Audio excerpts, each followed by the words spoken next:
আল জাজিরার সাংবাদিকদের বিরুদ্ধে মামলা করতে ব্রিটেনের সবচেয়ে খ্যাতিমান ব্যারিস্টারদের সঙ্গে যোগাযোগ করেছিল বাংলাদেশের ক্ষমতাচ্যুত প্রধানমন্ত্রী শেখ হাসিনা সরকার। কাতার ভিত্তিক সংবাদ মাধ্যমটিতে all the prime minister man নামে একটি প্রামাণ্যচিত্র প্রচারের পর এ সিদ্ধান্ত নেয় হাসিনা সরকার। ওই সাংবাদিককে গ্রেপ্তারের পরিকল্পনাও ছিল হাসিনা সরকারের। ২০২১ সালের ১ ফেব্রুয়ারি আল জাজিরায় all the prime minister man নামে একটি প্রামাণ্যচিত্র প্রচার করা হয়। ওই প্রামাণ্যচিত্র তখন বেশ আলোড়ন সৃষ্টি করেছিল। সম্প্রচারের পর শুধু ইউটিউবেই ভিডিওটি দেখা হয়েছিল ১ কোটি বার। শুধু তাই নয়, প্রামাণ্যচিত্রটি সম্প্রচারের পর মার্কিন প্রেসিডেন্ট জো বাইডেন, বাংলাদেশের সাবেক সেনাপ্রধান আজিজ আহমেদ এবং তার ভাইয়ের বিরুদ্ধে যুক্তরাষ্ট্র প্রবেশে নিষেধাজ্ঞা দিয়েছিল।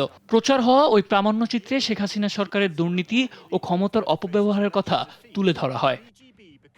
সম্প্রতি গণভবন থেকে যুক্তরাজ্য ভিত্তিক সংবাদ মাধ্যম দ্য সানডে টাইমসের উদ্ধার করা একটি নথিতে ওই যোগাযোগের তথ্য বেরিয়ে এসছে। গণভবনে শেখ হাসিনার শোবার ঘরে জীর্ণ দশায় ছিল নথিটি।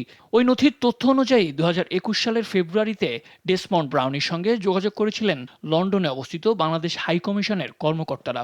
তাদের সঙ্গে সাক্ষাৎ করতে রাজিও হয়েছিলেন ব্রাউনি। এরপর তিনি হাই কমিশনের কর্মকর্তাদের একজন আইনজীবীর সঙ্গে পরিচয় করিয়ে দেন।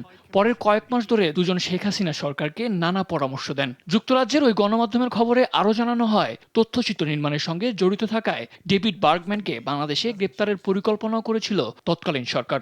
সানডে টাইমস আরও জানায়, একটি ভার্চুয়াল বৈঠকে ব্রাউন তখন শেখ হাসিনা সরকারকে নির্দেশনা দেওয়ার জন্য একজন আইনজীবী নিয়োগের পরামর্শ দিয়েছিল। পরবর্তীতে যুক্তরাজ্য ভিত্তিক আইনজীবী জেরেমি ক্লার্ক উইলিয়ামের সঙ্গে পরিচয় করিয়ে দেয় ব্রাউন, যার সঙ্গে কয়েকদিন পর বাংলাদেশের কর্মকর্তারা সাক্ষাৎ করেন।